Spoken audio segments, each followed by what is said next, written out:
Assalamualaikum warahmatullahi wabarakatuh.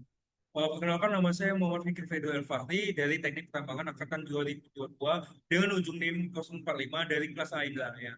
Kali ini saya akan mempresentasikan tugas dari preparasi batubara dengan tugas yang diberikan adalah materi tentang pencucian batubara.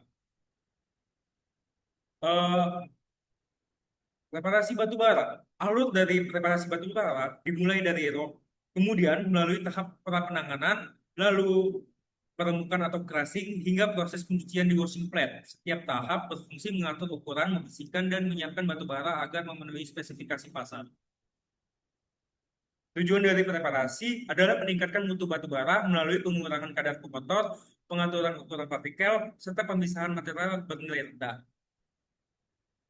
Pencucian batu bara dengan prinsip pemisahan gravitasi, yaitu memisahkan batu bara bersih dan kotor berdasarkan perbedaan densitas. Partikel dengan densitas lebih tinggi akan tenggelam, sedangkan partikel berdensitas lebih rendah akan terapung. Tujuannya adalah meningkatkan kualitas batu bara sehingga memenuhi standar pemakaian, terutama dengan mengurangi kadar abu melalui proses pemisahan. Prinsipnya yaitu memisahkan batu bara bersih dan kotor berdasarkan perbedaan densitas. Partikel dengan densitas lebih tinggi akan tenggelam, sedangkan partikel densitas lebih rendah akan terapung. Faktor keberhasilan pencucian. Yang pertama ada analisis ukuran butir, yang kedua ada characteristics possibility, yang ketiga ada kesesuaian metode dan peralatan. Lalu ada tabel data sink float test. Tujuan uji sink float meliputi memprediksi tingkat kesulitan pencucian, lalu menentukan media pemisah yang optimal, mengetahui perilaku tiap fraksi dalam proses pencucian, serta menghitung potensi perolehan batu bara bersih. Uji ketercucian batu bara.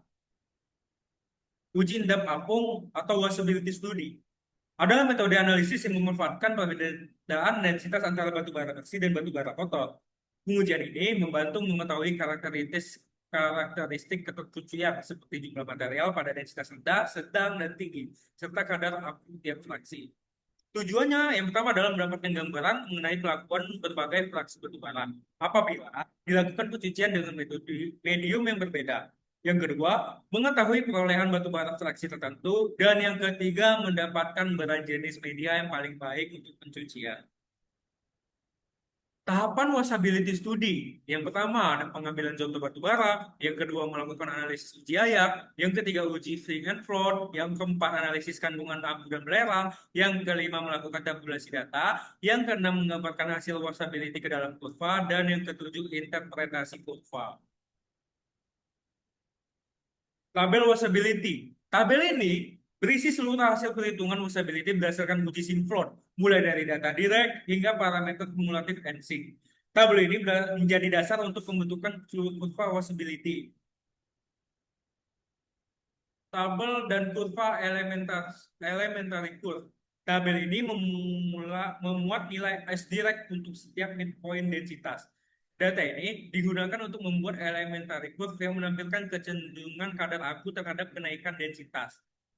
Lalu kurva ini memperlihatkan hubungan antara midpoint densitas dengan kadar abu direct. Kurva ini membantu memahami bagaimana kualitas batu bara berubah seiring peningkatan densitas. Tabel dan kurva kumulatif float curve. Tabelnya berisi nilai S float dan presentasi kumulatif fraksi terapung yang digunakan untuk membuat kurva yield. Lalu kurva ini menunjukkan hubungan antara kadar abu fraksi float dan persentase kumulatif massa yang terapung. Grafik ini digunakan untuk menentukan yield clean call pada berbagai kadar abu target. Tabel dan kurva average and diffuse. Tabel ini menampilkan kadar abu rata-rata material ST. Data ini berguna untuk mengetahui mengevaluasi kualitas reject. Lalu, kurva ini menunjukkan peningkatan kadar abu pada fraksi tenggelam seiring bertambahnya densitas. Tabel dan kurva near gravity material specific gravity distribution 0,1. Tabel ini menunjukkan distribusi near gravity material pada rentang kurang lebih 0,1 dari densitas pemisahan. Lalu kurva ini digunakan untuk menilai tingkat kesulitan pemisahan. Semakin besar near gravity material, semakin sulit proses pencucian dilakukan. Tabel dan kurva specific gravity curve.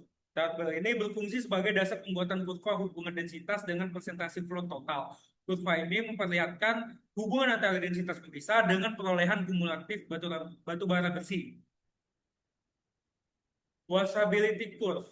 Grafik ini merupakan gabungan dari beberapa kurva untuk washability, yaitu kurva S, persen, kumulatif float, kumulatif sink, serta spesifik gravity curve. Melalui kurva ini kita dapat melihat bagaimana kualitas batu bara pada setiap titik densitas berkisar.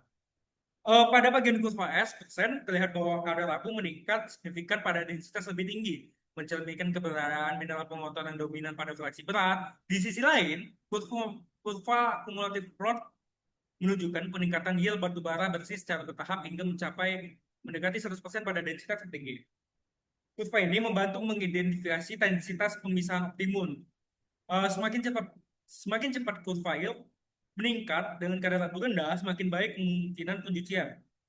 Lalu, pola kurva pada diagram ini menunjukkan bahwa batu bara masih dapat ditingkatkan kualitasnya melalui proses pencucian karena terdapat pemisahan yang jelas antara fraksi ringan dan fraksi berat. Lalu, tabel washability curve kompleks. Grafik washability multiparameter ini menyajikan hubungan antara densitas pemisah, kadar produk, yang atau perolehan, kumulatif sink, dan nilai net gravity material. Dengan menyatukan seluruh parameter ini, kita dapat menentukan titik operasi yang paling ekonomis dan yang paling mungkin dicapai dalam proses pencucian batu bara. Dari grafik kumulatif flow terlihat bahwa sebagian besar batu bara masuk ke dalam fraksi tertentu pada densitas rendah hingga menenggak. Hal ini menunjukkan bahwa batu bara memiliki karakteristik yang cukup untuk proses pencucian batu bara, karena mayoritas material bernilai kol berada pada fraksi ringan. Kurva zinc menunjukkan peningkatan kadar abu dan massa zinc pada densitas tinggi, menggambarkan bahwa mineral pengotor terakumulasi pada fraksi berat. Hal ini sesuai dengan pola yang umum untuk batu bara bituminus atau loreng dengan pencucian sedang.